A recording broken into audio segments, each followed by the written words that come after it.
todos. Soy la doctora Patricia Nilda Solís Sánchez de la Unidad de Análisis, Métrica y Evidencia del Departamento de Inteligencia y de Evidencia para la Acción en Salud y tengo el placer de darles la más cordial bienvenida a este quinto seminario que es parte de una serie de seminarios sobre COVID-19, las metas de ODS de salud y la equidad. Este seminario que nos convoca hoy va a tratar sobre el tema de protegiendo los logros regionales en salud neonatal después de la COVID-19. Es importante también que ustedes tengan presentes algunos detalles logísticos. Esta sesión cuenta con el servicio de interpretación al inglés, de manera que ustedes pueden encontrar en la parte inferior del lado derecha de su menú un logo que es circular como un mundo para identificar y seleccionar el idioma que les convenga. Agradecemos nuevamente su participación, la atención de poder compartir con nosotros esta sesión y a continuación tengo el placer de darle la palabra al doctor Sebastián García, que es el director del Departamento de Evidencia e Inteligencia para la Acción de Salud. Adelante, doctor García. Muchas gracias, Patricia. Muchas gracias a todos por estar aquí. Muy buenos días a todas y a todos. Es un gusto poder estar en este día con todos y todas ustedes.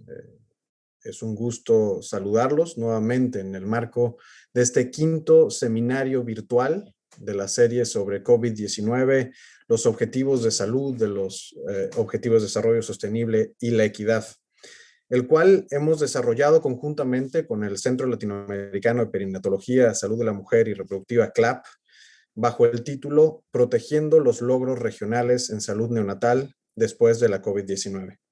Aprovecho este momento para saludar a mi colega, la doctora Susana Cerrulla, directora del centro, y agradecerle por todo el trabajo colaborativo que desarrollamos entre el Departamento de Evidencia e Inteligencia para la Acción en Salud y el CLAP. Sin duda, en los países de las Américas existen importantes avances en la reducción de la mortalidad infantil, resultado de muchos años de esfuerzo en torno al establecimiento de políticas públicas enfocadas a atender las necesidades de nuestras poblaciones. Pero también es claro que aún persisten desafíos importantes en la salud neonatal y fetal que requieren de un esfuerzo mayor en el diseño e implementación de intervenciones. En muchos sentidos, la actual pandemia por el virus SARS-CoV-2 ha puesto de manifiesto muchos de los grandes pendientes y de las brechas que persisten.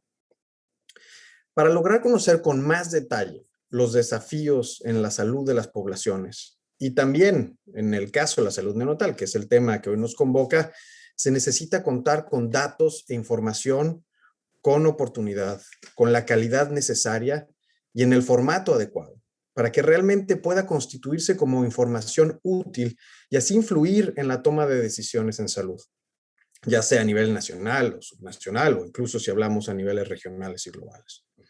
Y particularmente atendiendo a aquellas poblaciones con mayor vulnerabilidad. Es decir, no basta con tener datos, con tener información, necesitamos tener esto de una forma desagregada que nos permita dar visibilidad a aquellos problemas que afectan en una forma diferenciada a poblaciones específicas. Esto pone en el centro de cualquier esfuerzo, ya sea global, regional, nacional o incluso subnacional, el destinar atención y recursos a la generación de información de calidad y utilidad para la gestión en salud. Esto es lo que nos permitirá medir la evolución de los indicadores de salud neonatal y fetal y relacionarlos así a las metas de los ODS. Y en tal marco es que el Centro Latinoamericano de Perinatología, Salud de la Mujer y Reproductiva, el CLAP, y el Departamento de Evidencia e Inteligencia para la Acción en Salud, DIH, dedican sus esfuerzos conjuntos hacia el fortalecimiento de las intervenciones para mejorar la salud neonatal y también en el uso de información y su análisis para mejorar la toma de decisiones y la construcción de políticas públicas. Como decía hace unos instantes, la imprevista e intensa propagación de la pandemia de la enfermedad del coronavirus 2019, COVID-19 en la región de las Américas ha expuesto y amplificado dramáticamente la presencia de desigualdades e inequidades, una característica ya prominente en la relación de la salud con el medio ambiente, el entorno social, económico e incluso político en nuestros países y en la región.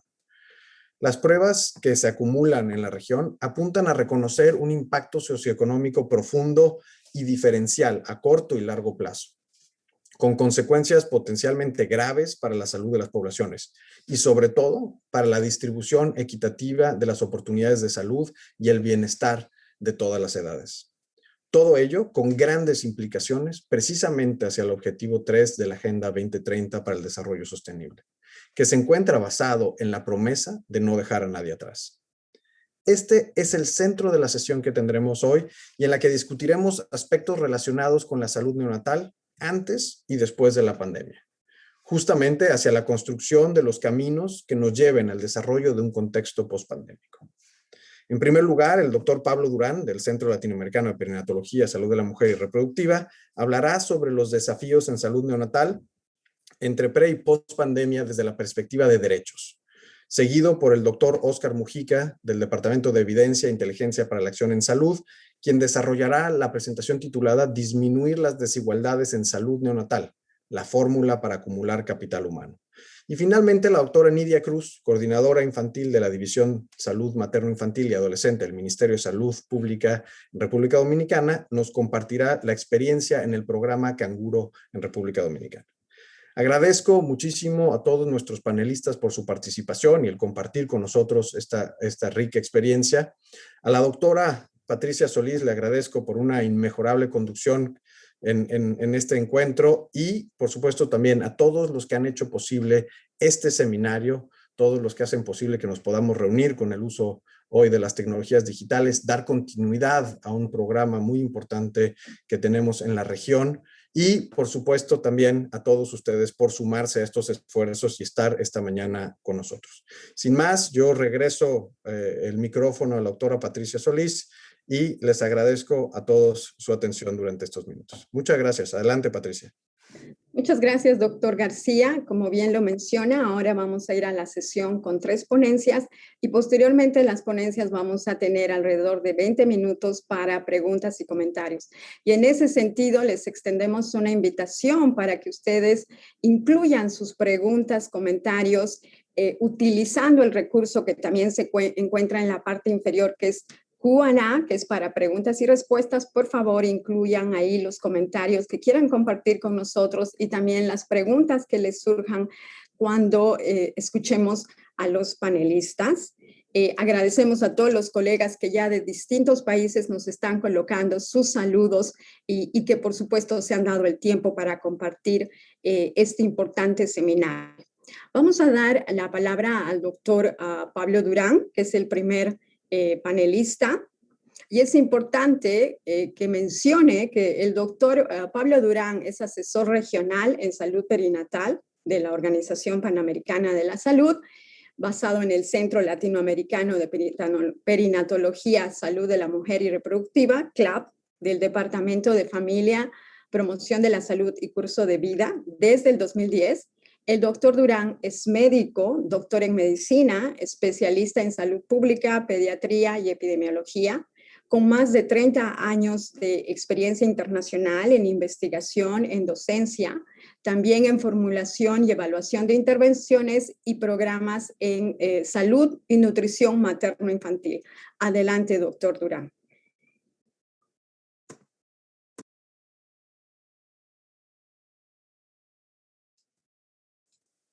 Muchas gracias y tengan todas y todos muy buen día, muy buenas tardes. Es un gusto compartir con ustedes este seminario, a quienes agradezco por su participación y por supuesto a los colegas de OPS, del Departamento de Evidencia e Información para la Acción de Salud, y a la doctora Nidia Cruz de República Dominicana. Será un gusto compartir estos minutos en los cuales, como se mencionara, voy a abordar el tema de desafíos en salud neonatal entre pre y post pandemia desde la perspectiva de derechos. Y si bien la salud del recién nacido, seguimos enfatizando la necesidad de fortalecer el trabajo y incrementar las acciones en torno a la visibilidad y a la respuesta a desafíos que se nos plantean, como vamos a ver en la presentación, quisiera marcar como un hito importante en la región de las Américas la aprobación de la estrategia y plan de acción regional en salud del recién nacido, que en el año 2008, y como un esfuerzo de distintas voluntades, de alianzas, grupos interagenciales y ministerios de salud, se puso en la agenda la salud del recién nacido. De modo que, si bien no es reciente, desde ese momento hasta nuestros días, se han desarrollado una serie de marcos y planes de acción a nivel global y a nivel regional, tomando en alguna medida la experiencia que en la región de las Américas se había desarrollado. Y es así como el Plan de Acción de Salud de los Recién Nacidos, el Plan Global de Salud de Acción de los Recién Nacidos, la Estrategia Mundial para Salud de la Mujer, el Niño y el Adolescente, que posteriormente abordó desde una mirada integral no solo la salud del recién nacido, sino de aquellos grupos en el marco del curso de vida en donde la salud tiene implicancias en las distintas etapas de vida, hasta el plan de acción de salud de las mujeres, niños y adolescentes para la región de las Américas, nos ponen de manifiesto esto que decía hace unos instantes, ¿no? La visibilidad que progresivamente en la agenda pública y en la agenda política la salud de los recién nacidos ha tomado en los últimos años. Y simplemente para enfatizar la perspectiva y la visión que, por ejemplo, el Plan Global de Salud de Recién Nacidos plantea como visión, es la de un mundo en el cual no existan muertes de recién nacidos o mortinatos de causa prevenible, donde los embarazos sean deseados y donde los nacimientos sean celebrados y las mujeres, niños sobrevivan, prosperen y alcancen su completo potencial. Ahora bien, en los siguientes minutos me voy a referir a 5 ideas centrales en torno a las cuales poder analizar cuáles son los desafíos que nos presenta la situación actual. Y como primer punto quisiera marcar lo que las estimaciones desarrolladas por el Grupo Interagencial de Estimación de la Mortalidad Infantil para el año 2009 han elaborado en términos de la tasa de mortalidad neonatal y la tasa de mortinatos. Y estos números nos hablan de 7 muertes neonatales por 1000 nacidos vivos estimadas, o 7,9 muertes fetales o mortinatos cada 1000 nacidos vivos. Y si traducimos estos valores de riesgo en números absolutos, estamos hablando de prácticamente más de 200.000 muertes neonatales o muertes fetales que ocurren en la región de las Américas, que han sido estimadas para el año 2019, y que implican asimismo que aproximadamente una muerte perinatal o neonatal tardía es estimada por cada 100 nacidos vivos en la región de las Américas. Ahora bien, este dato central creo que merece tres perspectivas para ser visto en su complejidad. La primera es que podemos ver en el gráfico, en la parte inferior izquierda, cómo entre el año 1995 y 2017 se han registrado descensos progresivos en la mortalidad neonatal en la región de las Américas, aunque, y el segundo elemento a considerar es que la variabilidad en la tasa de mortalidad neonatal entre países de la región sigue presentando grandes variaciones. El tercer elemento, y aprovecho para agradecer a la doctora Patricia Solís por facilitarme esta información y este gráfico, es que aun cuando la mortalidad neonatal ha mostrado, como acabamos de mencionar, descensos sostenidos, la mortalidad en el componente postneonatal y en la mortalidad en el grupo de 1 a 4 años ha mostrado descensos mucho más importantes. Y esto desemboca como consecuencia en que la participación porcentual o la contribución de la mortalidad neonatal en la mortalidad en el primer año de vida es progresivamente mayor. En el año 1990, poco más del 50% de las defunciones que ocurrían en el primer año de vida se daban en los primeros 28 días de vida. En el año 2019 podemos ver cómo algo más o cerca del 60% de las muertes que ocurren en el primer año de vida se concentran en los primeros 28 días de vida. Estos tres elementos son fundamentales para entender la carga de mortalidad perinatal, pero también es importante considerarlas a la luz de las metas establecidas en los marcos regionales y globales. Desde la perspectiva global se ha definido al año 2030 como meta el alcanzar tasas de mortalidad neonatal por debajo de 12 defunciones neonatales por 1000 nacidos vivos y tasas de mortalidad fetal por debajo de 12 por 1000 nacidos vivos.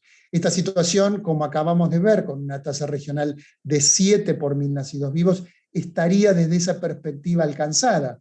Sin embargo, el gran desafío, y en esto la siguiente ponencia va a ahondar en mayor detalle, pero el mayor desafío para nuestra región es alcanzar, y esto es lo que establece la Agenda de Salud de las Américas al 2030 y el Plan de Acción para Salud de Mujeres, Niños y Adolescentes, que se alcancen tasas de mortalidad neonatal por debajo de 9 por 1000 nacidos vivos, pero no solamente a nivel nacional, sino hacia el interior de los grupos de mayor riesgo, y esto es población indígena, afrodescendiente, romaní, población rural, etc. Esta es, en este momento, el principal desafío a alcanzar. Pero como decía, la situación no se termina en el análisis de la mortalidad, y la carga de morbilidad vinculada a resultados perinatales es igualmente abrumadora. Este gráfico, que también quisiera agradecer al doctor Guillermo Macías, con quien estamos trabajando en torno al análisis de la carga de morbilidad de las condiciones perinatales en la región, nos muestra que a partir de estimaciones de la Organización Mundial de la Salud del año 2019, este indicador, que son los años de vida ajustados por discapacidad, en donde hemos ordenado de mayor a menor los grupos de causa que contribuyen, como ven ustedes, son 20 grupos de causa que prácticamente representan el 100% de los años de vida ajustados por discapacidad. Estos son años de vida que por mortalidad precoz, por enfermedad o por discapacidad privan a las poblaciones de vida saludable sobre la base de la esperanza de vida al nacer. Fíjense cómo la enfermedad cardiovascular, neoplasias, trastornos de salud mental, lesiones intencionales o no intencionales, trastornos neurológicos, respiratorios, diabetes, trastornos genitourinarios o digestivos, contribuyen entre los primeros lugares. Pero fíjense cómo entre estos primeros lugares, las condiciones neonatales y los defectos congénitos son dos grupos de causa vinculados a la salud perinatal que contribuyen en alrededor de 10 millones de años de vida ajustados por discapacidad, en el caso de las condiciones neonatales, y algo más de 5 millones de años de vida ajustados por discapacidad vinculados a defectos congénitos. Y si desagregamos un poco más estos dos grupos, fíjense cómo decía que algo más de 10 millones, con algunas diferencias entre sexo, representan las condiciones neonatales afectando la vida saludable y contribuyendo a años de vida con discapacidad, con enfermedad o con muerte prematura. ¿Y cuáles son estas condiciones? Las complicaciones del nacimiento prematuro, la asfixia neonatal y el trauma al nacer, o las sepsis e infecciones neonatales. En términos de defectos congénitos, las anomalías... In terms of congenital effects, congenital abnormalities of the heart, the neuropura, and other abnormalities that have to do with chromosomes, Down syndrome, or the palate. And then this is 15 years of life, and these are conditions that very much... Entonces, esto nos lleva a la tercera idea, que es en qué medida la accesibilidad y la calidad en el cuidado están presentes. Y sobre todo, si bien esto, como veíamos, eran estimaciones al año 2019, previos a la pandemia, esta situación de afectación y disrupción severa en los servicios de salud conduce a que, como podemos ver, estos son resultados de 2 rondas de encuestas realizadas a referentes de los países en el marco de la pandemia, en 2020 y 2021, y podemos ver donde tanto la atención prenatal, la atención del recién nacido, las visitas postnatales, en ambos periodos han mostrado disrupción en más del 50% de los países. De modo que no es factible. So it isn't feasible to be able to achieve expected results with Sobre accesibilidad y calidad de atención que ya demostraba necesariamente ser reforzada. Y esto nos conduce entonces a una cuarta idea de las 5 que había planteado mencionar, y es el concepto de equidad e igualdad.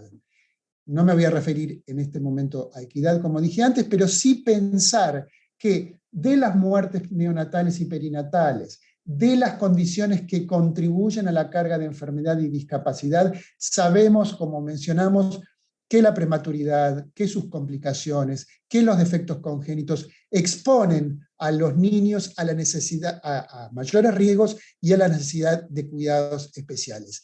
Esto hace entonces que no todos requieran los mismos cuidados. Y es importante identificar entonces que brindar cuidado de calidad no significa que sean los mismos cuidados para todos, sino que aquellos que requieran servicios especializados los reciban, aquellos que requieran contactos con el sistema de salud los reciban, y que las intervenciones esenciales estén disponibles y accesibles para todos, y fundamentalmente para aquellos con mayor necesidad.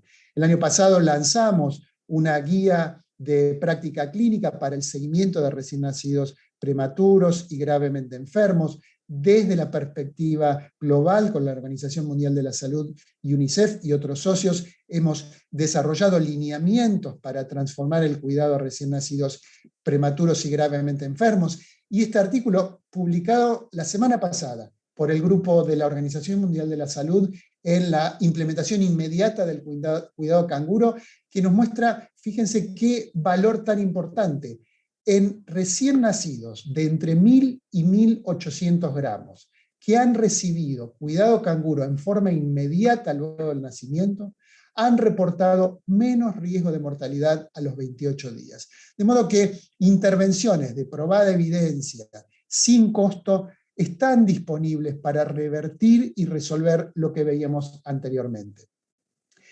Pero también nos pone de manifiesto la necesidad de cuidados integrales y la necesidad de información, como dijo el doctor García Saizo al comienzo, que reflejen cuál es la situación, no solo en términos de mortalidad, no solo en términos de morbilidad, sino en términos de calidad de cuidado. Y en la calidad de cuidado, y esto surge de los estándares de cuidado, sobre todo dirigidos a recién nacidos gravemente enfermos, involucran la provisión de cuidado por parte de los servicios y sistemas de salud, pero también la participación y la experiencia de cuidado por parte de las familias y los cuidadores. Y esto implica entonces la necesidad de fortalecer los recursos humanos con empatía y multidisciplinarios, la necesidad de brindar los recursos físicos y tecnológicos según las necesidades, y proveer entonces de establecimientos de salud que contribuyan tanto a nivel individual como a nivel del establecimiento de salud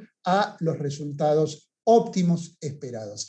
Y como última idea, pero no por ello no importante, justamente como base de todo lo que acabamos de mencionar, se encuentra la perspectiva de derechos. El artículo 6 de la Convención de Derechos del Niño, que hace poco tiempo, un poco más de un año, casi 2, se han cumplido 30 años, establece que los Estados miembros reconocen el derecho de los niños a la vida y la necesidad de asegurar al máximo posible la supervivencia y el desarrollo. Entonces, estas 5 ideas me conducen a plantear estos 3 desafíos centrales que no intentan ser reduccionistas, sino tratar de resaltar lo que desde el CLAP promovemos. Uno es la necesidad de información, de datos y de información que contribuyan a la toma de decisión en los diferentes niveles.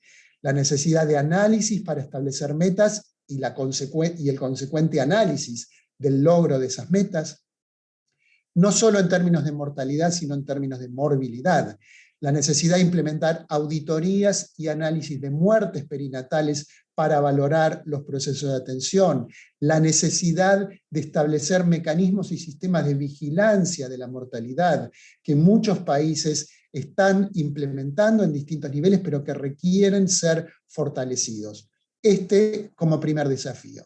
El segundo desafío, y al que hemos referido, es el fortalecimiento de la calidad de cuidado y del cuidado prioritario para aquellos niños que, en mayor condición de riesgo, con intervenciones como el cuidado canguro, la ligadura oportuna del cordón umbilical, el cuidado cariñoso y todas aquellas intervenciones que sabemos son efectivas, permitan reducir el impacto que mencionamos al comienzo de la presentación. Y por último, la participación de actores clave y el fortalecimiento de alianzas. Existe en la región de las Américas la Alianza Neonatal para América Latina y el Caribe, con la contribución de actores, sociedades, Ministerio de Salud.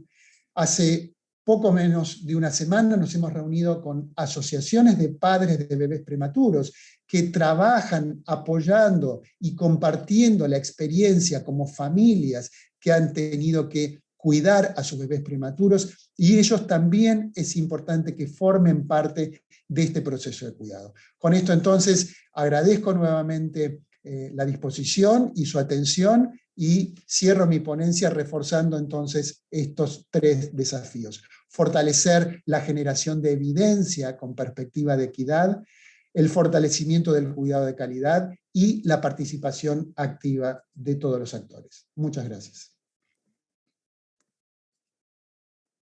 Muchas gracias, doctor Durán. Sin duda, los datos que nos comparte sobre la carga, la magnitud, la tendencia de lo que está sucediendo con la mortalidad neonatal y también fetal perinatal es muy importante, más los retos que usted bien planteaba al final de su sesión.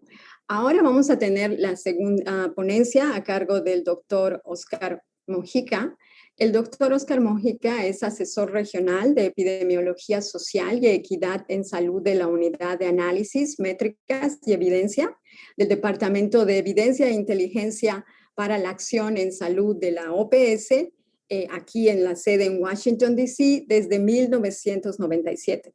El doctor Mojica desarrolla proyectos de cooperación técnica en el ámbito regional, nacional y local con los Estados miembros y también con instituciones socias en el fortalecimiento de capacidades institucionales y competencias profesionales para la puesta en práctica de conceptos, de métodos e instrumentos de la epidemiología social, epidemiología aplicada, la medición, el análisis, monitoreo de desigualdades sociales en salud, determinantes sociales de la salud, carga de la enfermedad y epidemiología de los servicios de salud.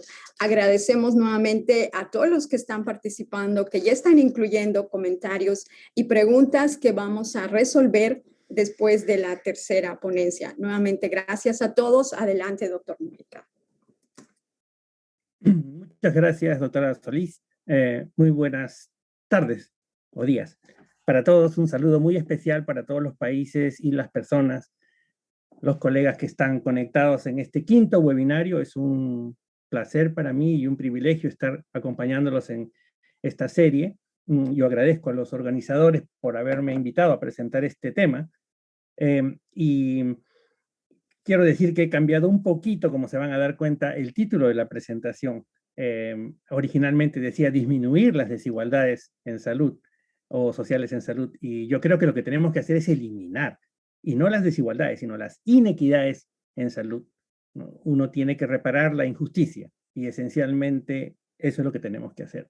Y creo que además esa aspiración por eliminar las inequidades sociales en salud neonatal y en salud en general, las inequidades en salud, es un imperativo para acumular capital humano en la pospandemia. Yo creo que el escenario pospandémico, el que se nos viene, porque todavía no estamos en pospandemia, es un escenario de mucha oportunidad para repensarlo todo, desde la forma como practicamos la epidemiología o la salud pública hasta las prioridades y el presupuesto que le damos a las cuestiones sanitarias, ¿no? Ya aprenderemos en su momento las lecciones que tenemos que aprender sobre el COVID, pero una cuestión que está fuera de toda duda es que, a pesar de su ubicuidad, a pesar de su vieja vida, las inequidades y las desigualdades en las Américas han quedado desnudas brutalmente en el escenario pandémico. Y eso es muy importante de no perder de vista, porque desafortunadamente hoy no está pasando no funciona la presentación. Ok. Desafortunadamente, como la doctora Etienne, nuestra directora, lo ha dicho, fue lo primero que dijo cuando asumió su oficina ya hace 7 años, 8, es que no podemos seguir ciegos a la equidad. No podemos seguir ciegos a la equidad. De eso es lo que yo pretendo hablar en unos cuantos minutos. Pero para sintonizarnos bien con todos, compartimos algunos conceptos claves. Creo que son esenciales para entender lo que vamos a ver ahora, porque ofende nuestro sentido de justicia. La equidad en salud es el estado, lo pueden leer ustedes, es el estado de completa ausencia de desigualdades injustas en las oportunidades para la salud. Fíjense cuánto acento hay aquí. La salud entendida como el estado de bienestar físico, mental y social de las personas y los colectivos humanos, las poblaciones, supraindividualmente, desigualdades injustas debidas a circunstancias históricas y socialmente determinadas. No es cualquier desigualdad. Desigualdad en salud o desigualdades en salud son diferencias en salud numéricamente objetivables, cuantificables, entre dos o más grupos poblacionales socialmente determinados. Socialmente determinados. Inequidades en salud, en cambio, son desigualdades en salud, lo que acabamos de mencionar, que se juzgan como injustas. Para juzgar algo como injusto, hay que realizar una valoración inevitablemente subjetiva que identifica a esa desigualdad como arbitraria, como innecesaria y como evitable. Si uno ve una desigualdad y cree que es arbitraria, es innecesaria y es evitable, entonces esa desigualdad se convierte en inequidad. Y existe el mismo imperativo moral para eliminar la situación injusta que la causa. Por eso, entendemos que la equidad en salud es esencialmente un valor social, porque la equidad en general es una cualidad virtuosa, aspiracional, que tiene un protagonismo central en 4 cosas fundamentales para nuestra vida en común. La toma de decisiones sociales, las decisiones sociales, el criterio de equidad es esencial, sea explícito o implícito, pero es esencial. Si no, miren el exceso de mortalidad diferencial que hay por el COVID.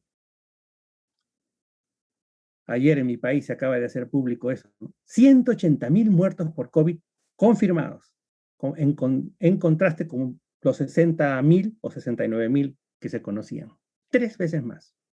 Y esas son cosas que recién estamos aprendiendo. El conducto de la vida civilizada, la equidad, es esencial para eso. La identidad de los pueblos y sus instituciones y la promoción de la salud poblacional. Finalmente, también entendemos que la equidad en salud es el principio, o debiera ser el principio rector de la acción política en salud.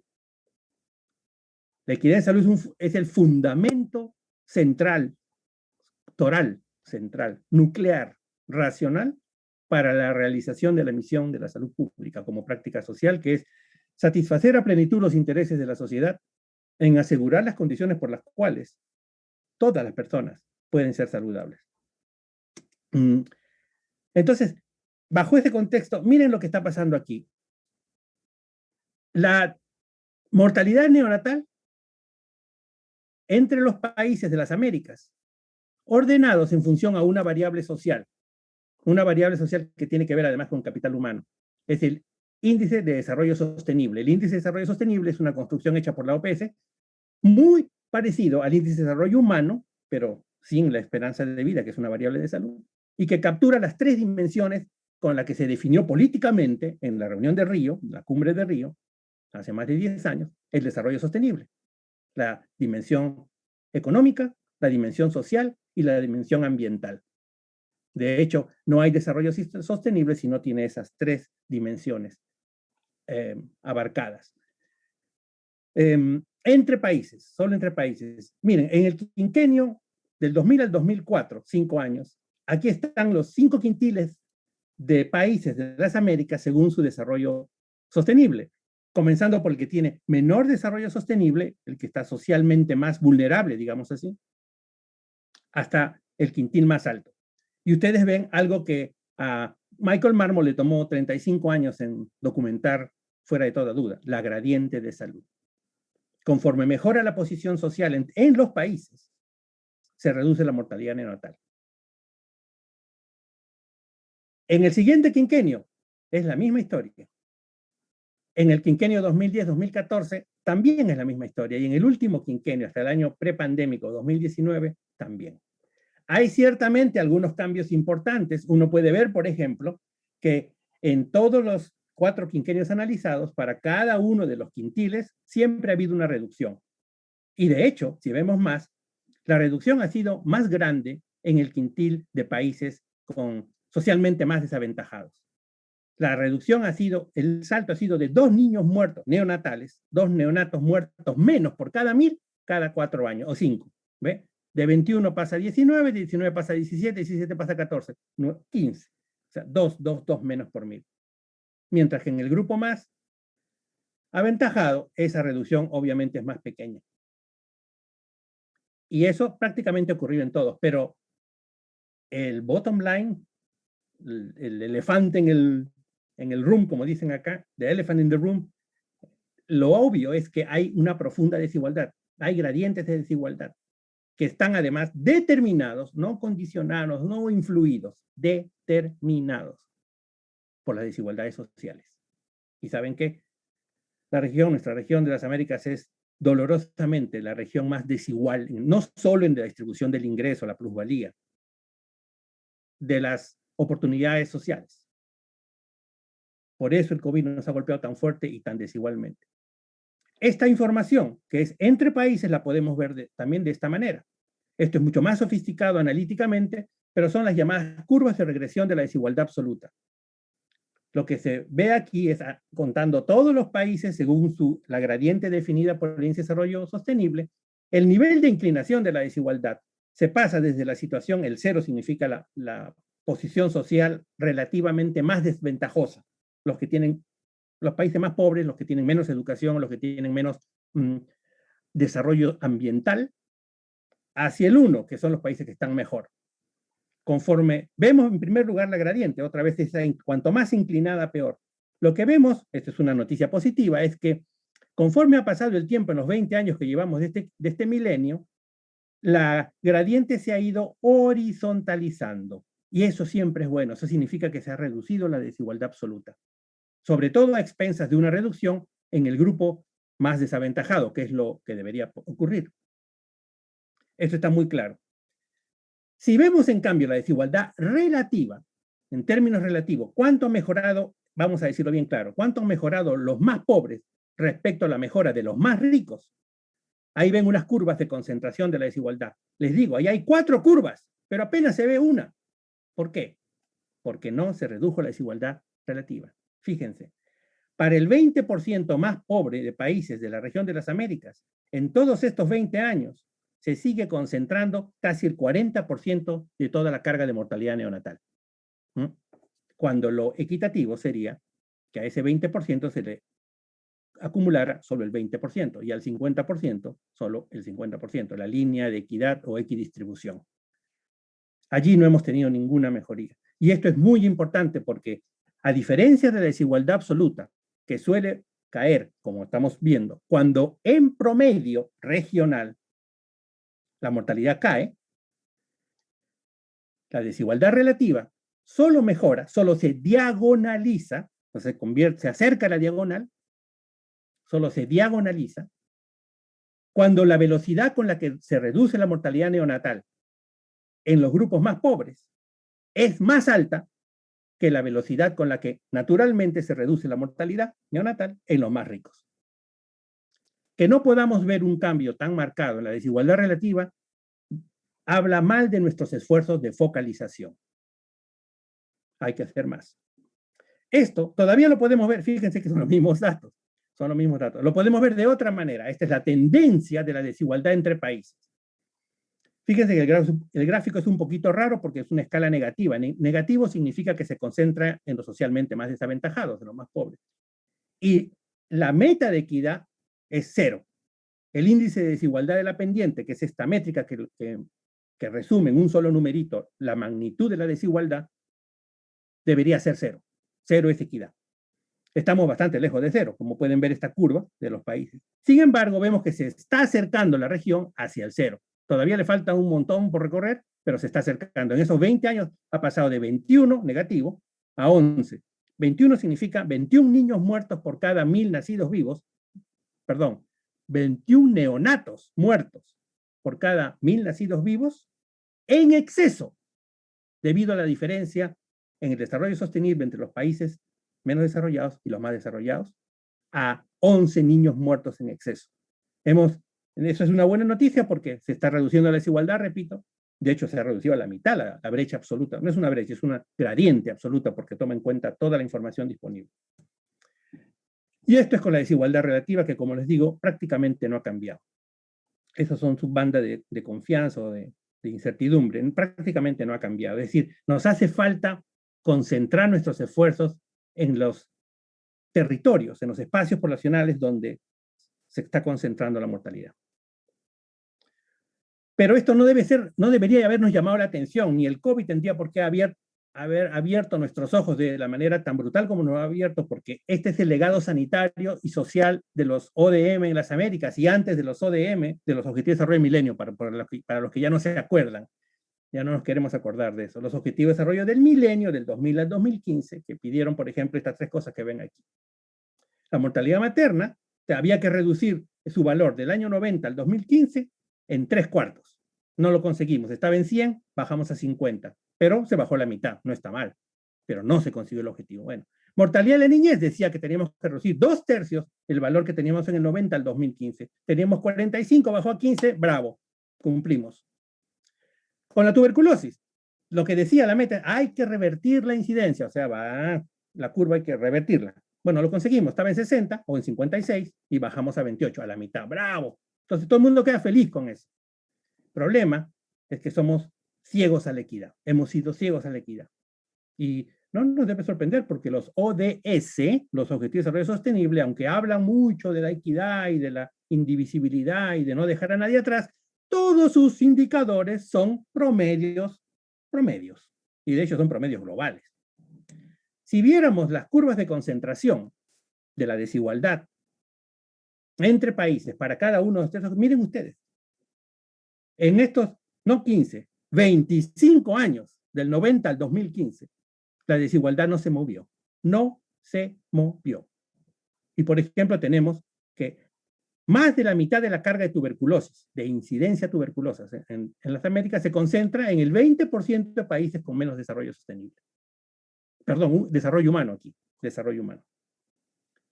Y así sucesivamente. Esta es una vieja y horrible historia sobre la que no hemos querido mirar. Entonces, ¿cuál es el legado? Éxitos regionales promediales, sin mejoras distribucionales apreciables. Dentro de los países también se reproducen estos fenómenos. No es, lo anterior era entre países, esto ya es dentro de los países. A partir de las encuestas de DHS y MIX, que están disponibles en muchos países, ustedes pueden ver acá, este es un lindo artículo publicado en la revista Panamericana de Salud Pública. El doctor Durán es uno de los coautores. Y pueden ver ustedes estas pelotitas, estos se llaman equiplots o equigramas, en la traducción oficial de la OPS hoy. Equigramas, cada pelotita es el un quintil de ingreso. Y aquí tienen los colores para reconocer quién es el más pobre y quién es el más rico. Es la posición social relativa. Para 2 momentos en el tiempo, aquí tienen a Bolivia, mortalidad neonatal, ha reducido, ustedes pueden ver que ha reducido. Apenas se está moviendo un poquito hacia la izquierda, significa que está se acercando al cero la mortalidad, lo cual está bien. Miren Brasil, en el año 96, la desigualdad. Toda la distribución se corrió hacia la izquierda, hacia el cero, pero la desigualdad o sea, el rango, la amplitud de esa distribución no se movió. Colombia se movió hacia la izquierda, o sea, hacia el cero, bajó su promedio nacional y además redujo dramáticamente la desigualdad entre los 5 quintiles de ingresos. Lo mismo con República Dominicana, aunque en promedio no cambió mucho. Y así sucesivamente, lo pueden leer. Lo que quiero decir acá, como ustedes conocen muy bien, es que hay mucha desigualdad en nuestros ojos. Este es otro gráfico que muestra algunos países a partir de datos de encuesta. En el eje horizontal, esto ha salido del Health Equity Assessment Toolkit de la OMS, que está disponible y ustedes pueden, entre comillas, jugar analíticamente con todos los datos de las encuestas que están allí. En este caso son, miren, el promedio del país en la mortalidad neonatal. Por ejemplo, si ustedes leen aquí, Perú tenía más o menos 10, Dominica tenía 25, Guyana tenía 28, promedio nacional. Y acá en el vertical, un indicador de la desigualdad dentro del país en la mortalidad neonatal según la distribución del ingreso. Entonces tienen -8 en Perú y se van hasta +4 en República Dominicana, en Dominica. Esto se llama un referenciamiento y esto nos dice no solamente en términos del promedio regional que hay diferencias, sino dentro de los países y en la distribución de la mortalidad en este caso hay también desigualdades. Y también podríamos seguir mostrando algunos datos muy importantes que hay mortalidad neonatal, desigualdades sociales en sus determinantes. En los proximales, como por ejemplo el control prenatal y la atención del parto por personal calificado y otros determinantes proximales del cuidado y la atención del cual hablaba Pablo. Hay profundas desigualdades en la región de las Américas, según, en este caso, quintiles de ingreso, pero también las hay por nivel educativo. Y como pueden ver a la derecha, hay terribles desigualdades por pertenencia étnica, por un determinante de identidad. Ya no tengo que decir quiénes son los que están peor, pero son profundas desigualdades. Ahora, ¿esto cómo se liga con el concepto de capital humano? Déjenme compartir con ustedes un par de acepciones sobre el capital humano. Es una cuestión fundamental, pero fundamental. De hecho, el COVID no nos hubiera golpeado como nos ha golpeado si tuviéramos construido o generado más capital humano en la región de las Américas y, por extensión, ya verán, capital social. Los economistas entienden el capital humano como el conjunto de conocimientos, habilidades, salud y valores que contribuyen a la productividad de los individuos. Es así. Lo consideran el capital humano un determinante del crecimiento económico y usualmente se caracteriza por el nivel educacional de la fuerza de trabajo. Eso desde los economistas. La epidemiología social lo ve un poco diferente. Considera que el capital humano es el inventario, el acervo de conocimientos, destrezas, aptitudes y otras habilidades individuales que hacen posible gestionar de manera saludable la adversidad, como la del COVID, como el quedarse sin trabajo, como el quedarse recluido en la casa, como el tener un paciente enfermo, la adversidad, el no tener que comer. Gestionar saludablemente la adversidad. Ya les voy a decir más. Capital humano. Relacionado a esto, pero diferente, este es el concepto de capital social, originalmente de la sociología.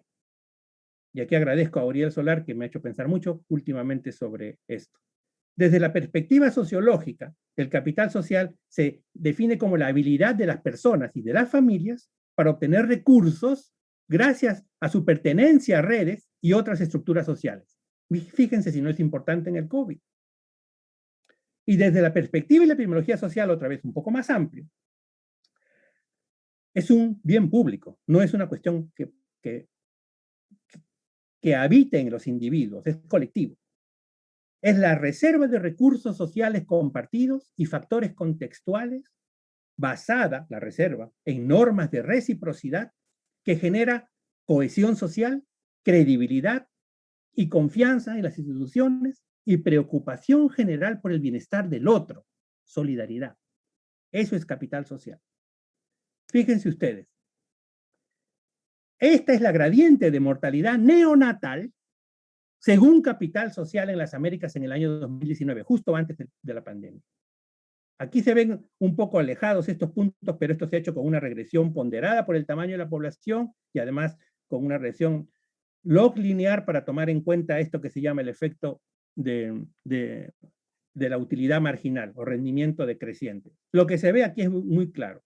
Hay un índice promedio de capital social que está construido en función a 4 grandes criterios, incluida la confianza en las instituciones, la confianza social en el otro, la capacidad de juntarse y ser solidarios. Eso se mide. Cuanto más alto, más cerca uno, mejor. ¿Qué quiere decir aquí? La mortalidad neonatal cae conforme aumenta el capital social y cae dramáticamente. Esto es a nivel de países, pero esto se puede repetir a nivel subnacional.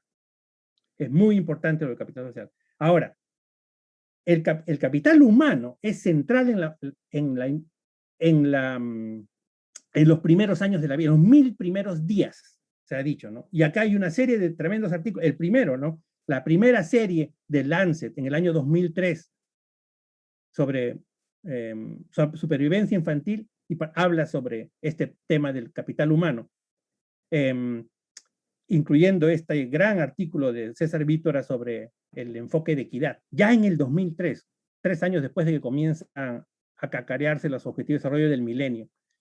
Después el Lancet saca en el 2008 y en el 2013 2 series sobre mortalidad, sobre maternal and child nutrition, nutrición materna e infantil, en donde centralmente se documenta el tema del capital humano. Y de hecho, en la estrategia global, que también ha sido presentada por Pablo, de sobrevivir, de transformar y de prosperar, es esencialmente el concepto de capital humano que está detrás. Y ahora, últimamente, Lancet acaba de anunciar, bueno, en unas cuantas semanas van a salir 5 artículos nuevos, todos de revisión sobre la importancia del capital humano en los primeros años de la vida, en general, en el curso de la vida, pero en los primeros años de la vida, para crear resiliencia y equidad. Es central entonces ver que no solamente, yo diría, es más, algo quizá un poco atrevido, más que reducir el promedio regional o nacional en la mortalidad neonatal, más que reducir el promedio, acumulamos más capital humano si reducimos las desigualdades dentro del país o en la región. O sea, puede haber un trade-off, una transacción electiva. Podríamos sacrificar un poco de mejoría en el promedio nacional con tal de redistribuir mejor la sobrevivencia, que es el primer paso de esta estrategia global, para generar capital humano y, repito, para que nuestras sociedades, nuestras poblaciones, gestionen más saludablemente la adversidad a nivel individual. Además, por supuesto, hay que generar capital social para que nos permita gestionar más saludablemente la equidad. Finalmente, como lo dijimos en la segunda webinario de esta serie, la OPS está planteando concretamente 3 propuestas accionables, en este caso por el ODS 3.2.2, mortalidad neonatal. Uno es formular metas cuantitativas explícitas de reducción de la desigualdad. Explícitas. Poner el cascabel al gato. Segundo, monitorear desigualdades. Más que monitorear, es crear la capacidad institucional, las capacidades institucionales para tomarle el pulso a las desigualdades y generar accountability, rendición de cuentas de nuestra promesa de hacer las cosas sin dejar a nadie atrás. Y tercero, que esa evidencia informe las decisiones, que es lo más importante, no es solamente cuantificar por cuantificar o monitorear por monitorear, informe y las decisiones en salud pública con enfoque de equidad.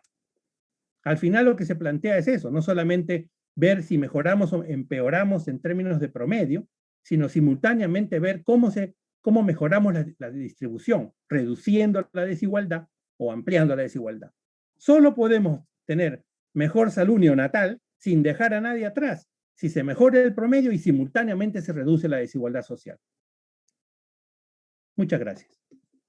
Uy, me pasé 2 minutos o 3.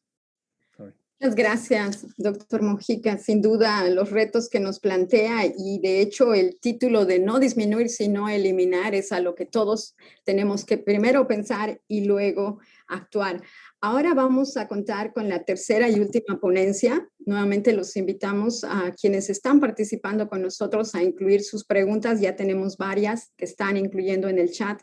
Y también específicamente en el icono de preguntas y respuestas, a la doctora Nidia Cruz Otañez. Ella es pediatra, neonatóloga, forma parte del equipo encargado de elaboración de normas nacionales y protocolos de atención en el Ministerio de Salud de República Dominicana.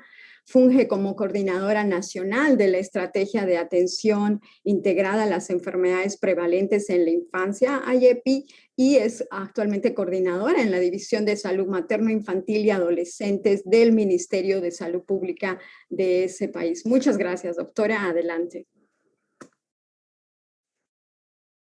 Bien, muchísimas gracias. Buen día o buenas tardes para todos, dependiendo pues el lugar geográfico donde nos encontremos. Para mí un placer en esta mañana poder presentar ante todos ustedes, agradeciendo la oportunidad a la Latinoamericano de Perinatología por esta invitación, la cual vamos a estar exponiendo este tema.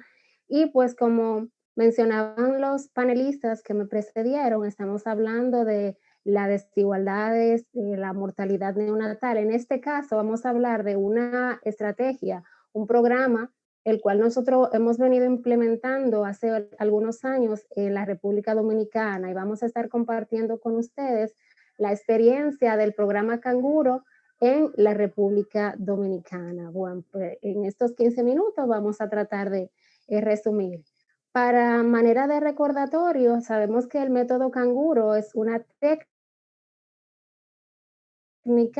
basada en bebés prematuros y de peso bajo al nacer, la cual va a estar involucrando básicamente estos 3 componentes, todo con la finalidad de mejorar la sobrevida de nuestros recién nacidos. Y estas son el contacto piel a piel para garantizar esa temperatura y ese control térmico que necesitan nuestros niños prematuros o de bajo peso al momento de nacer. De igual manera, fortalece o fomenta la lactancia materna exclusiva y va a fortalecer el seguimiento y apoyo a esa triada, la cual todos sabemos que tiene muchísimos beneficios para la salud neonatal, que es la madre, el recién nacido y sobre todo involucra la familia completa. Haciendo un poquito de énfasis en el contexto de prematuridad, a pesar de que, bueno, ya hemos venido hablando de eso anteriormente, pues cabe resaltar que la mortalidad por prematuridad actualmente sigue siendo problemas para la salud pública en los países de desarrollo, tanto así porque sabemos todas las complicaciones que implica el hecho de nacer prematuramente por la inmadurez de los órganos de los recién nacidos, el daño neurológico, el daño ocular que estos pueden presentar. Y la OMS estima que cada año nacen unos 15 millones de niños prematuros. Entonces, continúa siendo un problema ya que es la principal causa de defunción en los niños menores de 5 años.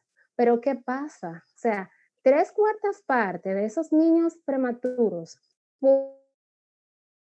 pudieran sobre acceso de calidad a una atención adecuada y sobre todo utilizando cuidados eficaces como lo es el método Canguro, porque va a ayudar a reducir la morbilidad y la mortalidad neonatal. En nuestro país, la República Dominicana, 8 de cada 100 recién nacidos nace prematuramente, lo que significa que debemos seguir implementando programas como este que nos ayuden a mejorar la sobrevida de nuestros recién nacidos. Actualmente, la mortalidad en nuestro país ha venido desde hace unos años disminuyendo gracias a todas estas intervenciones que hemos logrado hacer. Hablábamos para el año 2013, teníamos una mortalidad de 21 por cada 1000 nacidos vivos, hablando de mortalidad neonatal. Mas, sin embargo, ya vemos una comparación en estos últimos 3 años, desde el 2018 hasta el 2020, donde hemos venido experimentando una disminución gradual en cuanto a nuestra mortalidad en los recién nacidos, específicamente en los primeros 28 días de vida, y esto es gracias a todo el esfuerzo y toda la dedicación e intervenciones que se han venido implementando. Bien, entonces entrando a lo que es el programa Canguro, aquí en la República Dominicana, este surge en el año 2009, cuando uno de nuestros hospitales regionales, el Hospital San Vicente de Paúl, ubicado en la provincia de San Francisco de Macorís, ellos fueron capacitados por el proyecto de USAID en el método Canguro. Ya en el año 2010 al año 2011 fueron certificados como centro de excelencia y a su vez para la capacitación en programa Canguro, el cual se fue implementando en diferentes hospitales. Ya para el año 2014, otra de nuestras maternidades, la maternidad San Lorenzo de los Minas, logra también ser certificado como centro de excelencia y también pues certificado para la capacitación a otros centros de salud en el programa. Todo esto ha venido a mejorar nuestras intervenciones en la salud neonatal. Ya para el año 2018, estos 2 primeros centros que fueron certificados siguieron replicando toda la capacitación para los recursos humanos y para el personal que iba a estar trabajando en los programas Canguro, y a la fecha ya contamos con 11 centros en los cuales se está implementando dicho método, el cual ha sido muy beneficioso. Nosotros tuvimos el beneficio y la oportunidad de en el año 2019 recibir a través de USAID una evaluación que se hizo del estado de implementación del programa Canguro en la República Dominicana, el cual nos permitía determinar hallazgos y cuáles consideraciones podían ser vistas para que este método se siga ampliando y que de igual manera pues pueda ser sostenible a lo largo del tiempo. Esto nos permitió a nosotros mejorar muchas de las cosas que veníamos implementando y a la vez fortalecer nuestros servicios a nivel nacional. Actualmente en el país venimos desarrollando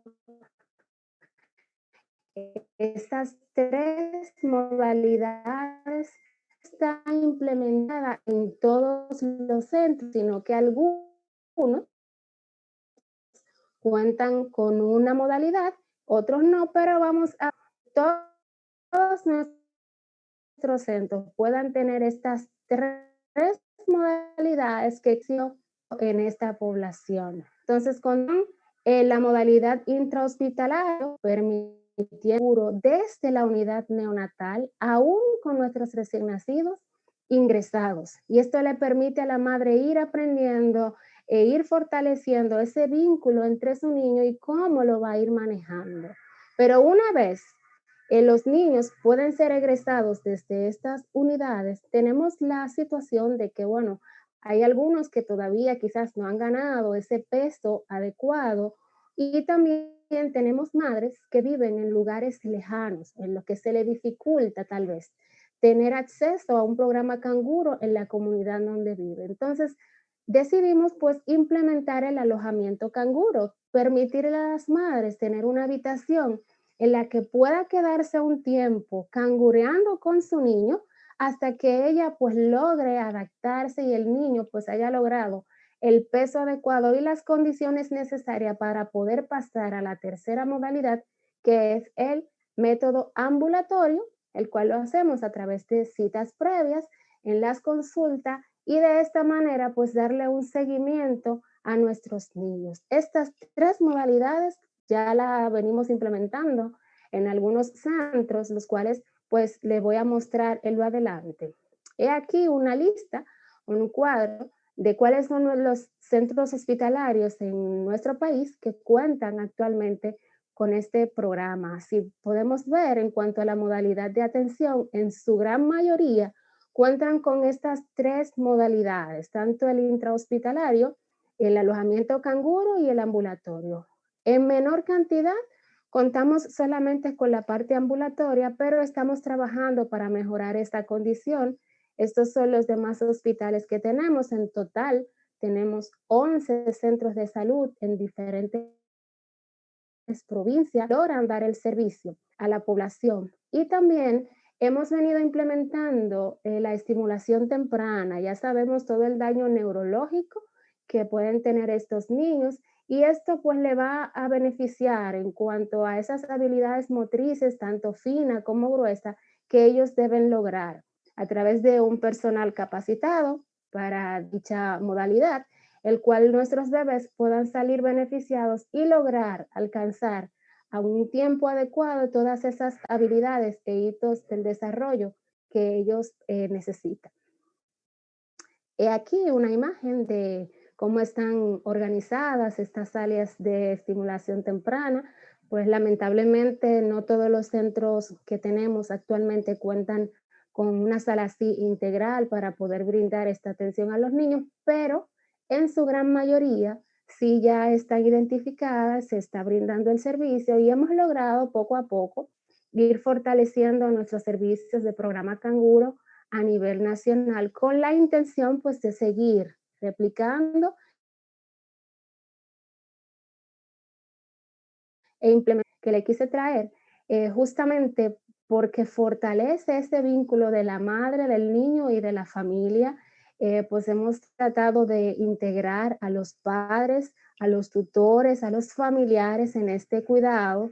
Y si ustedes se fijan, pues aún en pandemia hemos seguido trabajando, ya que mire cómo estamos utilizando mascarilla y los servicios, a pesar de que ha habido algunas dificultades, pero hemos tratado de extender y atender a nuestros recién nacidos porque un momento perdido entonces repercute en consecuencias para ellos posteriormente.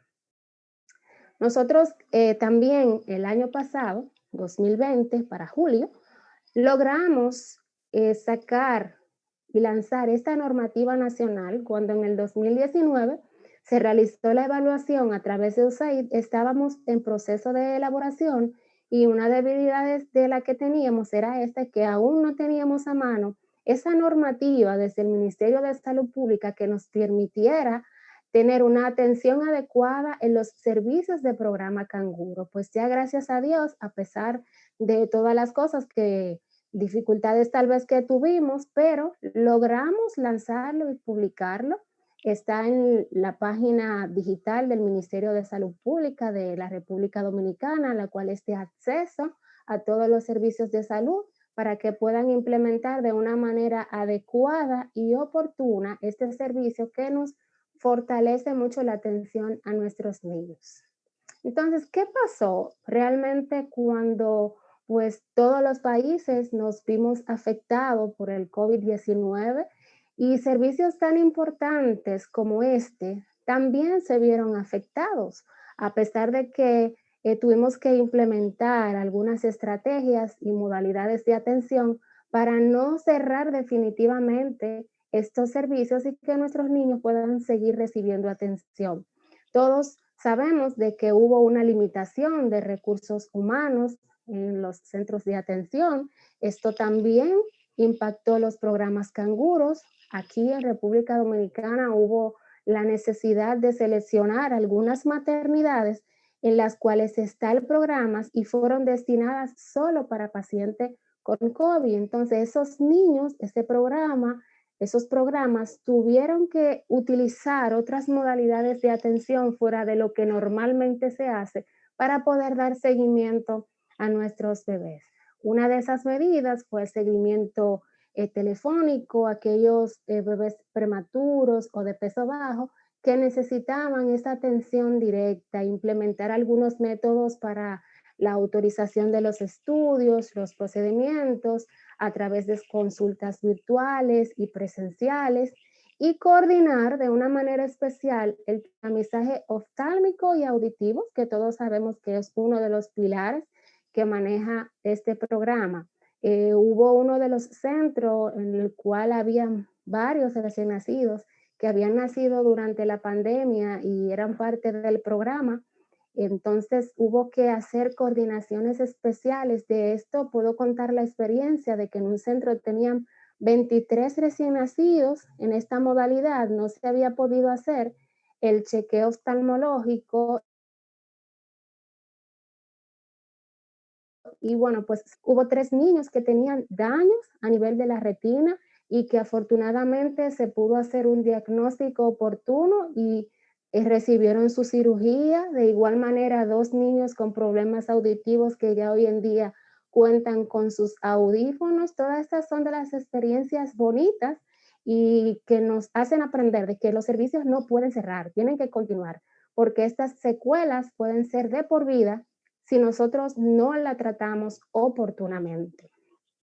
Ahora bien, nuestros programas canguro han tenido o tienen muchas fortalezas. Dentro de ellas podemos destacar, y para mí creo que es la primordial, es ese personal que trabaja en los programas canguro está motivado e interesado en mejorar esa implementación en sus centros de salud. Cuando los padres no están y hay la necesidad de cangurearlo, aquí vemos cómo nuestros médicos se involucran en esa atención para los niños, porque de verdad que están bien motivados y es lo que nos ha hecho implementar y seguir replicando este programa en diferentes hospitales de nuestro país. Además de eso, ya todos nuestros centros cuentan con el tamiz oftalmológico para los recién nacidos que pertenecen al programa, aquellos centros de salud donde tienen residencia de neonatología.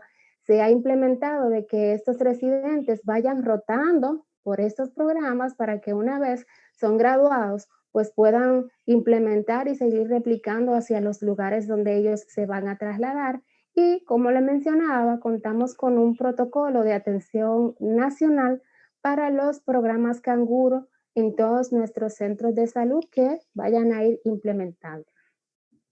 Pero a pesar de todo y todo el esfuerzo que se ha venido realizando, aún tenemos algunos desafíos, los cuales vamos a ir mejorando a pasar del tiempo, como es la falta de personal capacitado para proporcionar este programa, la cual incluye pues un equipo como las enfermeras, algunos neonatólogos, psicólogos que bien necesitamos. Realmente a veces carecemos de algunas coordinaciones administrativas y trabajos sociales para poder brindar una mejor atención. Asimismo, debemos mejorar los mecanismos de supervisión a nivel nacional y hospitalario. En ocasiones ya el personal que está capacitado en el programa es movido hacia otro lugar y entonces pues implementar nuevamente con otras personas que llegan, y debemos seguir expandiendo para tener una cobertura geográfica que pueda ser más adecuada, porque no todas las regiones de nuestro país cuentan con este servicio, para darle facilidad a las madres de dichas provincias puedan trasladarse a un lugar cercano a su comunidad en donde podamos contar con el servicio y que sobre todo la parte de canguro ambulatorio le pueda dar seguimiento a sus recién nacidos sin tener que desplazarse a un centro pues mucho más lejano, porque implica recursos económicos y una que otras coordinaciones. Aquí está destacado las largas distancias que algunas deben realizar, mejorar que todavía no todas las unidades de cuidado intensivo en nuestro país cuentan con una unidad abierta, la cual le permita a los padres estar 24 horas al día o en las horas que ellos dispongan para estar con sus recién nacidos. Algunos tal vez cuentan con inmobiliarios insuficientes para poder brindar y tener un espacio adecuado para tener ese contacto piel a piel, que sigamos fomentando la lactancia materna y fomentar esos lazos emocionales que todos sabemos que favorecen a nuestros recién nacidos. En algunos centros tal vez una cantidad insuficiente de extractores de leche. Estamos tratando de seguir implementando bancos de leche en muchas de nuestras maternidades para fomentar y favorecer la lactancia materna en nuestros niños y algunas fajas insuficientes en algunos centros de salud. Pero a pesar de todo, bueno, pues hemos hecho mucho, seguimos haciendo y vamos a seguir replicando y capacitando personal para que en la mayoría de nuestros centros o principales maternidades del país se pueda seguir implementando el programa Canguro, que de verdad es muy beneficioso para esta población porque todavía nuestras cifras son un poco altas en cuanto a los nacimientos de niños prematuros, pero hemos ido mejorando y hoy en día ya se han egresado muchos niños de dichos programas con una sobrevida de más de un 95%, aquellos que pertenecen a los programas, y son de estas estrategias costo efectivas con costos mínimos que realmente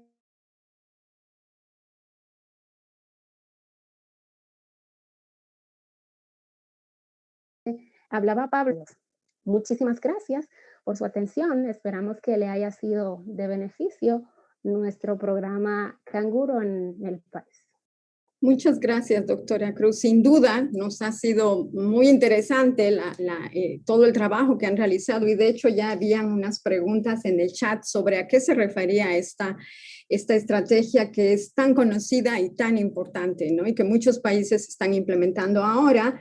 Y primero, con una disculpa por el tiempo, que siempre es nuestro peor enemigo, vamos a tener una sesión corta de preguntas. Varios de ustedes han incluido sus preguntas. Yo voy a leer las preguntas y voy a decir cuál de los ponentes podría colaborarnos. Algunos se han puesto específicamente qué ponente quisieran que responda. Entonces, la primera es para el doctor Pablo Durán, desde Bolivia. Nos preguntan, para efectos de comparación entre países, ¿qué implicancias tendría manejar tasa o razón de mortalidad perinatal o fetal? Muchas gracias. En primer lugar, y esto es algo que promovemos siempre, obviamente que para el uso en el país siempre lo ideal es contar con información, con datos reportados, pero implica todo un trabajo de consistencia, de calidad, etc. Ahora bien, la comparación internacional en general la promovemos y la realizamos desde el uso de estimaciones porque justamente permite utilizar criterios uniformes.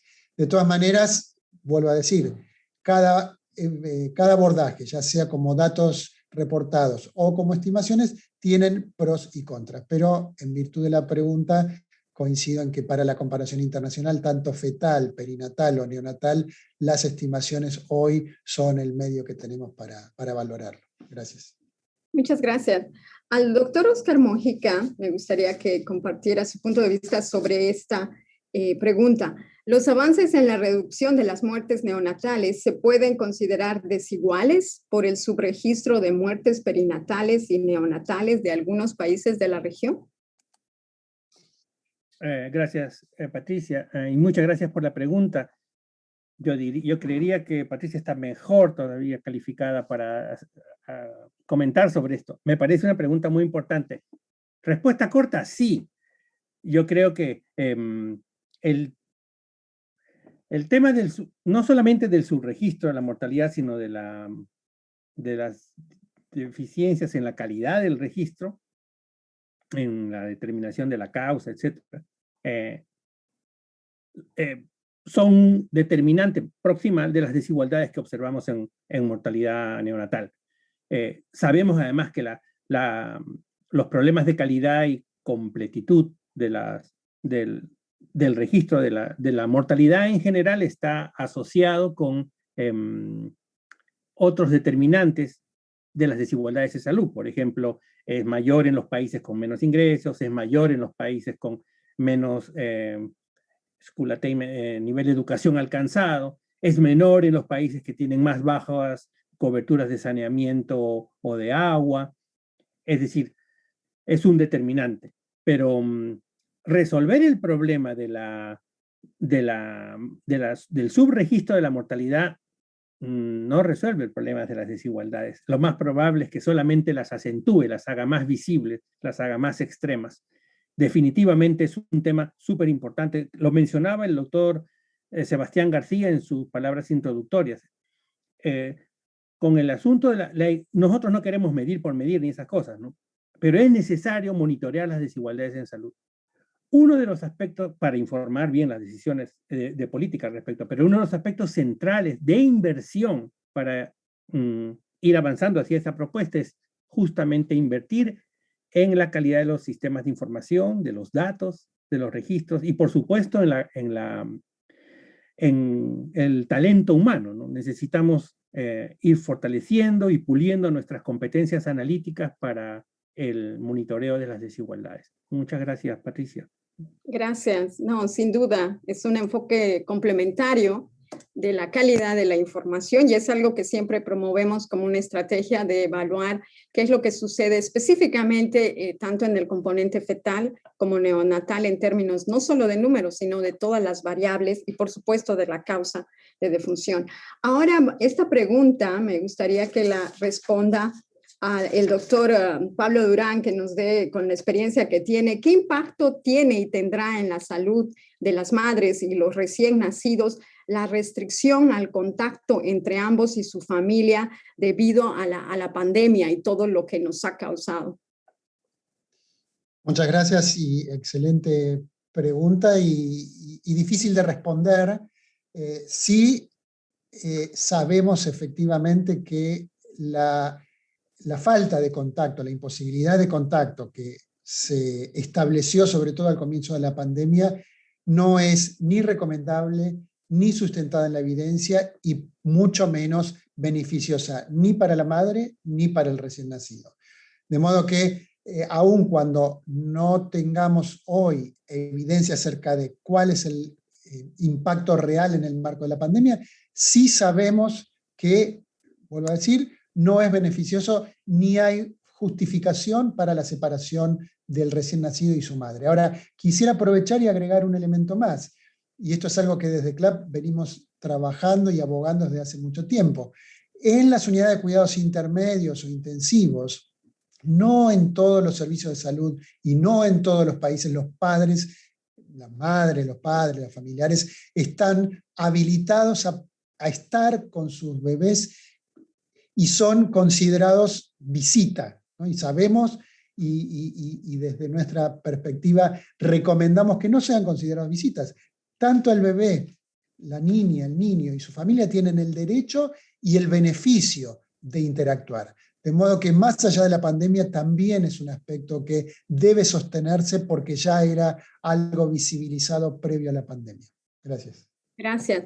Para la doctora Nidia Cruz nos pregunta Hernán Manotas, sabiendo que la lactancia materna exclusiva es uno de los objetivos del Plan Canguro, ¿cuál es la tasa de lactancia exclusiva de los recién nacidos pretérminos o de bajo peso al momento de salir de la unidad de cuidados intensivos? Gracias.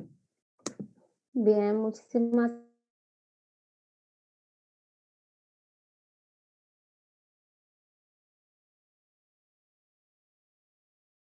gracias, Patricia. Estamos tratando de mejorar nuestra tasa o número de lactancia materna de manera exclusiva, que apenas tenemos un 7%. Más, sin embargo, los niños que salen desde las unidades canguro, todos lactan de manera exclusiva porque no se permite leches de fórmula en estos programas. Todos lactan de una manera exclusiva y no son egresados hasta que no se tienen buenas técnicas de alimentación y las madres pueden seguir con la lactancia materna en sus hogares. No tenía el micrófono, gracias. Esta pregunta de Tulio Moreno, yo creo que quien nos puede dar muchas más luces es para el doctor Pablo Durán. Él escribe Tulio Moreno de Colombia y su pregunta dice así: con base en las excelentes presentaciones que han compartido y el enfoque de derecho de manera diferencial, es sabido que ciertos eventos afectan principalmente a determinados grupos étnicos. ¿Qué acciones se proponen para la atención materno-perinatal en países con alta prevalencia de drepanocitosis? Esto debido a que la mortalidad materna, perinatal, neonatal, infantil y por enfermedades transmisibles como malaria, dengue y COVID es mayor en pacientes con drepanocitosis, incluso con un rasgo falciforme. Gracias.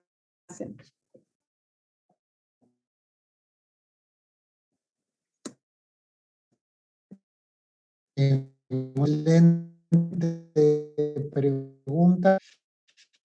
Y claramente, intervenciones y presentaciones es brindar el cuidado equitativo y de acuerdo a las necesidades de cada niño.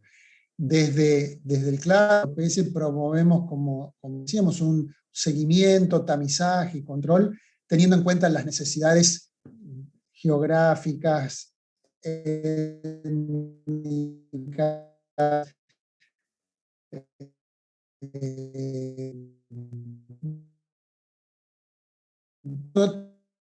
que puedan generar desigualdades en el acceso o en la atención. En el caso, la respuesta es exactamente esa. Cada país, y desde OPS se brinda del sostenimiento, del cuidado y del seguimiento de las familias que utilizan el método canguro a través de teléfono, contacto telefónico, etc. Entonces, es fundamental sostener el cuidado.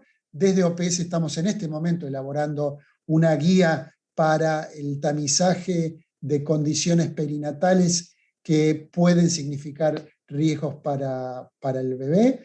Entonces, la idea es que estos lineamientos se apliquen de modo que no se restrinjan el cuidado y la atención específica que niños con drepanocitosis u otra condición queden sin la atención requerida. Muchas gracias y disculpando nuevamente con todos, solo voy a plantear las dos últimas preguntas muy rápidas y me voy a permitir también de la misma manera al doctor Mojica que nos dé su respuesta para ya terminar este seminario. Nos preguntan qué experiencias directas específicas existen en los observatorios de desigualdad en el tema de mortalidad neonatal. Es la primera, que es muy... y la otra, que sin duda es muy importante, de Manuel Urbina, es ¿qué se recomienda para abordar las causas de las causas de las causas en políticas públicas respecto a la inversión en salud con un PIB público que permita eliminar las inequidades y desigualdades en salud en nuestra región? Gracias, Patricia, y gracias por las excelentes preguntas. No tengo respuestas determinantes al respecto. La primera, quizá Pablo conozca más que yo, él es un experto en salud neonatal, experiencias concretas en observatorios de salud neonatal. Esta pregunta creo que viene de Janet Ávila de Perú, ¿no? Muy buena, porque sé que Perú está trabajando precisamente en esa propuesta, en la de crear un observatorio para el monitoreo de desigualdades en mortalidad neonatal y posiblemente en otras. Colombia tiene una experiencia grande en observatorios, especialmente, diría yo, en dos observatorios, un observatorio de desigualdades, de medición de desigualdades, y un observatorio de equidad en salud también, pero son no solamente dedicados a mortalidad neonatal, sino a un, como se recomienda, ¿no? A un marco de indicadores priorizados en el curso de la vida para el monitoreo de desigualdades. Y México también tiene una experiencia grande en observatorios de desigualdad, ¿no? El ONIS, el Observatorio Nacional de Inequidades en Salud, y por supuesto Brasil también, hace muchos años. Respecto a la pregunta del doctor Urbina, es súper difícil también. Sabemos que hay una recomendación universal, que es el conseguir por lo menos que el gasto público en salud corresponda a no menos del 6% del Producto Interno Bruto. Pero esto se supone que es para mantener, digamos, las posibilidades de conseguir el acceso y la cobertura universal en salud.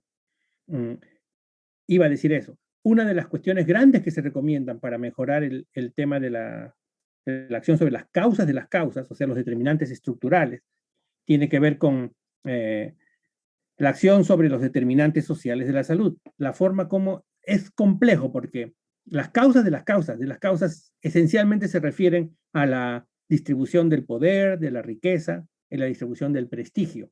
Entonces son esencialmente cambios políticos que cada país tiene que ponderar en su momento histórico, ¿no? No hay una recomendación específica, no se podría atrever, diría yo, ningún organismo internacional a hacer recomendaciones específicas sobre modelos económicos, ni ese tipo de grandes decisiones. Pero lo que sí es cierto es que se tiene que construir capital social, por ejemplo, sistemas que sean progresivos, sistemas que sean solidarios, y sistemas que reduzcan la desigual oportunidad que tienen los ciudadanos para alcanzar la salud.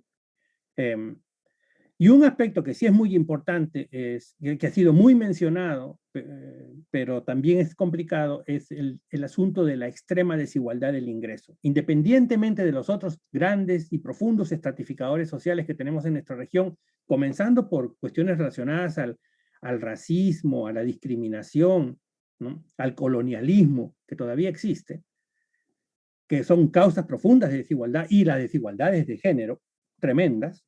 Independientemente de esas dos, como si no fueran problemas suficientemente serios, hay un asunto esencial en el tema del modelo económico neoliberal, el único que existe hoy, ¿no? Y que lo ha documentado muy bien este economista francés Piketty, ¿no? El libro suyo se llama El Capital en el siglo XXI, que a diferencia del Tratado de Marx, el Capital, que era un tratado filosófico económico, este es una enciclopedia cuantifrénica, en econometría.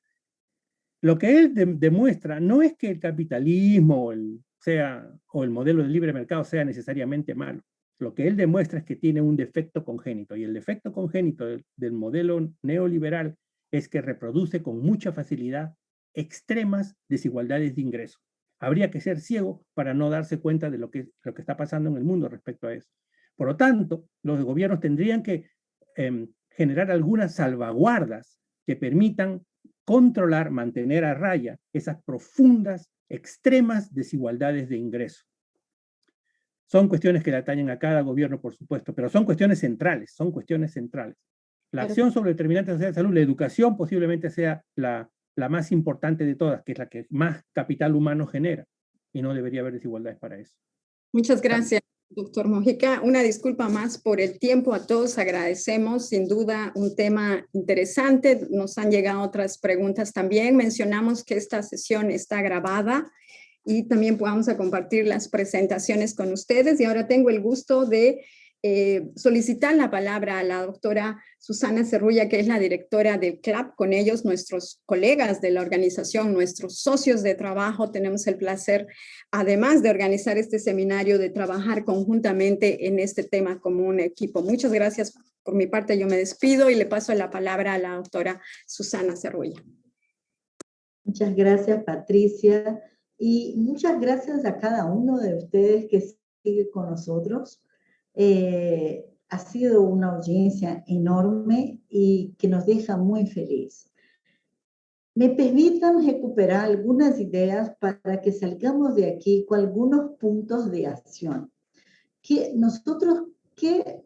buscamos traer para cada uno de ustedes que nos asisten y que con eso puedan, como tomadores de decisión, como profesionales de salud, como estudiantes, tener en su rayo de acción? El primero, lo que habló Pablo sobre la perspectiva de derecho cuando miramos lo que significa la mortalidad neonatal y la enorme carga de enfermedad y discapacidad que podemos tener entre los recién nacidos, además de un número importantísimo de mochinatos. Yo creo que tener esa perspectiva nos hace entender por qué el doctor Pablo Durán ha hablado tanto de alianzas.